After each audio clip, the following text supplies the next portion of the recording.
Well, more on how people are really getting involved as the lockdown continues. And a guy that used to live in the Isle of Man went to Castle Rushen, but has been in the media business for some time. In fact, a few years ago, he used to have his own TV show on one of those satellite channels, but maybe more about that later.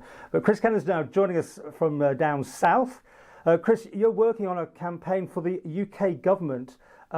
This is to do with people of colour, right? Because obviously we keep hearing these numbers are more affecting certain races than others. So over to you. Yeah. So basically, we were approached. My company, Brand Advance, was approached to try and help the government. They're in a bit of a tight spot at the moment, as everybody's seeing by watching the daily briefs, that Black, Asian, minority, ethnic people are, disproportionately being affected by COVID-19 at the moment. And by disproportionately being affected, I mean they're dying, and in vast numbers within these communities.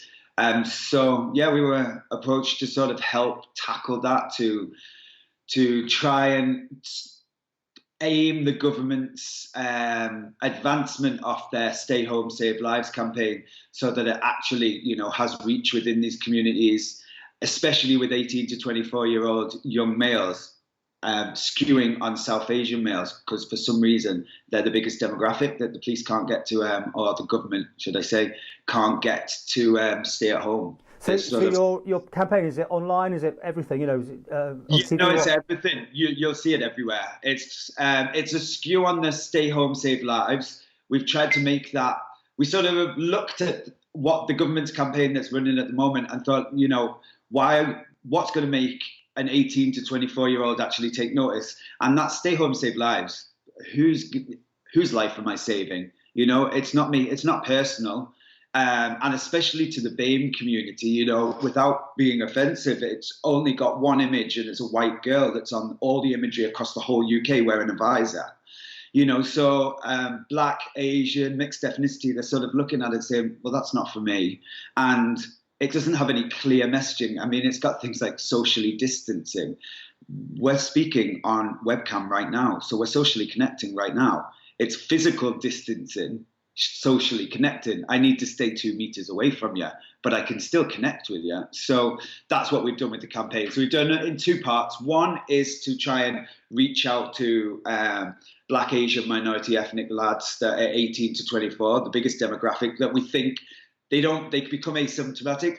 The percentage of that age group that are actually ending up in hospital is really, really low.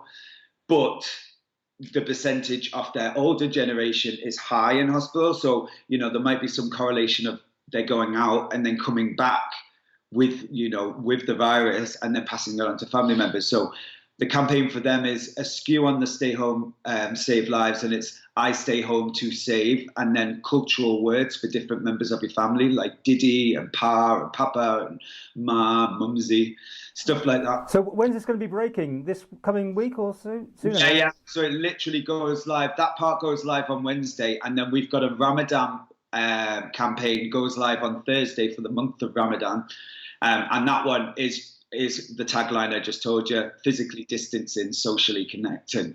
And we've sort of changed it a little bit for Ramadan and put it physically distancing, spiritually connecting. So you'll see the creative is going to be a bit more urban.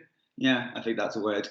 So it's going to get a bit more ethnic, a bit more blacker. But look, even on the Isle of Man, and it's changed lots since there used to be me, and I don't know if anybody knows them, but the Morellis. We were the only 2 people of families of colour in Castle Rushen, like literally. And then a little bit before us was a girl called Katie Keegan, and that was about it. We were novelties, which is good. Now it's going to have changed a bit. But if you look at the UK as a whole, it's so diverse that any campaign from the government needs to involve all the communities. So yeah. Well, I did say you had your own TV show. Do you remember that? Was it the Red Channel or something years ago? Can we talk about that? Do you remember that? Yeah. Do I remember? Of course you remember it. That was. But you worked in media, and you actually just started involvement with a TV channel on Sky, haven't you? Yeah. So we've brought a channel that's actually in like 9 countries around Europe, and it's in the US and Canada as well, called Out TV. And it's like an LGBT lifestyle channel.